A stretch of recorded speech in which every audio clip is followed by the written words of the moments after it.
There are about a dozen customers there, a table of women sitting around, smartly dressed women sitting around over coffee chatting, some business people, businessmen sitting down having a coffee, a few individuals reading the paper having coffee, a few like me standing up getting takeaway, and 3 or 4 staff behind the counter.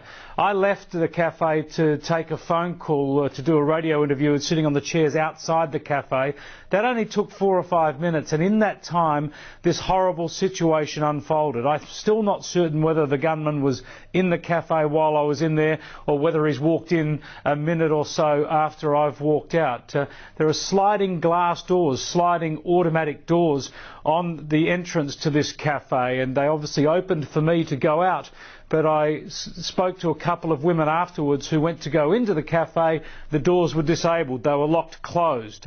One of them said she initially thought the cafe was closed. That was unusual at that time of the day. Then she saw through the glass and saw that a gunman was there and that customers had their hands in the air. So police arrived very quickly, motorcycle police initially, then other officers on foot, and then squads of police in a variety of vehicles, in bulletproof vests, in armoury and heavily armed.